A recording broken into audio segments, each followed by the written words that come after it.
रीवा का जिला शिक्षा विभाग इस समय सुर्खियों में बनने का कारण है फर्जी अनुकंपा नियुक्ति का मामला।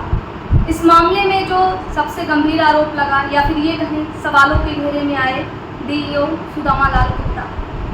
इस मामले में खुद डीईओ साहब का क्या कहना है और उनका क्या मत है कि उनके ऊपर क्यों आरोप लग रहे हैं, इन सभी सवालों का जवाब लेने के लिए हम मौजूद हैं और हमारे साथ जो मौजूद हैं खुद डीईओ साहब। तो सबसे पहले सर आपका जुड़ने के लिए बहुत बहुत धन्यवाद।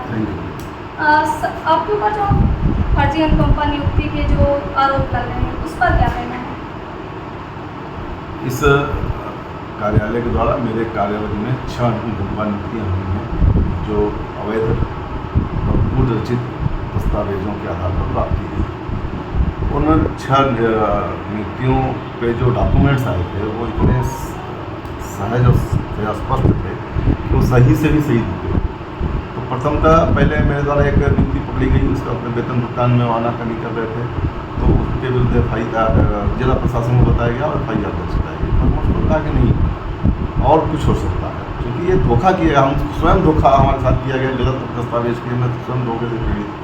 पर मुझको अच्छा नहीं लग रहा था कि कुछ और हो सकता है। पुनः जांच कराई, 5 चोर मिले, तो वो सारे फर्जी डॉक्यूमेंट्स के आधार पर, पूर्व रचित दस्तावेज के आधार पर ये नौकरियाँ प्राप्त की गई हैं और इनके विरुद्ध मेरे द्वारा स्वयं संज्ञान में लेकर पुलिस में प्राथमिकी दर्ज कराई गई।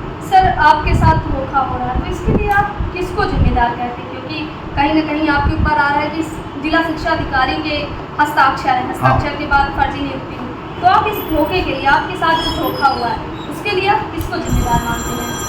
हस्ताक्षर तो मेरे रीस जारी हुए हैं और मैंने उनको कैंसिल भी किया है। अब ये जो प्रथम तैयार फाइल हमारे सामने पूरक कर मतलब हमारे पास आती है, तो वो कच्छ जो प्रभारी होता है उनके द्वारा ये फाइल पूरक की गई है और भरोसे में आदमी काम करता है सभी लोगों के। तो हमसे मैंने पूछ लिया था, सब चाहे जाँच कर लियो, चेक करा लियो, बोले हाँ हम सब चेक करा लिया, जाँच करा लिया सब।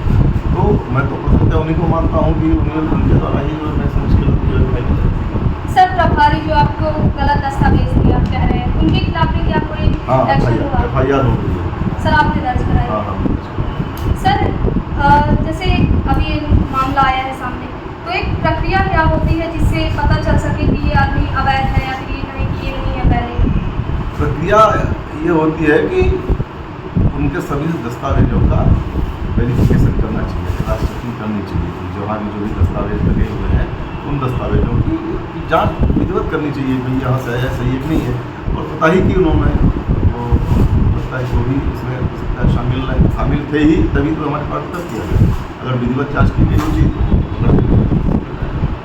सर मानते हैं कि आपका 1-2 मामलों में ऐसा हो सकता है, लेकिन 6 मामलों में या फिर आप कह रहे हैं 5 मामले और हो गए? हाँ, कुल 39 अनुकंपा नियुक्ति हुई बेटा। तो 39 में तो 6 हुए, तो 33 तो हमने सही किया। अभी रहता है बात तो थी कि भाई ये अपने साला परिवार के लोग, इनके पेरेंट्स मर गए हैं, इनका हक बनता है और शासन के ऊपर से अनुकंपा नियुक्ति जल्दी से जल्दी किया जाए।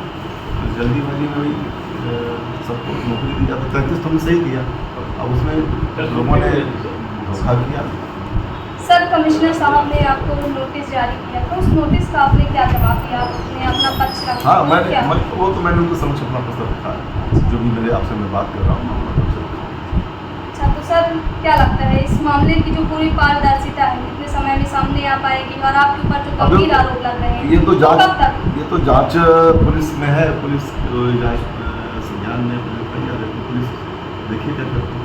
सर जो फर्जी अनुकंपा नियुक्ति जो पाए थे तो उन लोगों के खिलाफ क्या एक्शन लिया गया? उनके खिलाफ FIR है ना, उनके आदेश निरस्त कर दिए गए। अच्छा, आदेश निरस्त कर दिए गए हैं, उनके FIR उनके खिलाफ दिए गए। अच्छा, तो क्या लगता है कि उनके ऊपर अब क्या FIR पर क्या कार्यवाही? अब वो तो वैधानिक कार्रवाई होगी। तो वैधानिक कार्रवाई होगी। ठीक है, तो ये थे सुदामा लाल गुप्ता जी, जिन्होंने बताया कि इनके ऊपर जो आरोप लग रहे थे, साथ ही इन्होंने उस चीज़ का भी जवाब दिया कि किस प्रकार ये अपने आप को बेगुनाह साबित कर रहे हैं, कह रहे हैं कि इनकी कोई गलती नहीं थी, कभी कभार मिसमैच हो जाता है या फिर अन्य कारण हो सकते हैं जिसके कारण इन्होंने ध्यान नहीं दिया। और इन्होंने सीधे तौर पर कहा कि जो प्रभारी थे उनकी गलती के कारण इस तरह का हुआ। फिलहाल यह तो जांच का विषय है कि गलती किसकी है और इसके लिए कौन जिम्मेदार है। अब देखना दिलचस्प होगा कि इस मामले में और क्या कुछ नए पन्ने खुलते हैं और पिछले जो और रिकॉर्ड है क्या उसमें भी इस तरह की गड़बड़ियाँ पाई हैं? ये तो फिलहाल जांच का विषय है।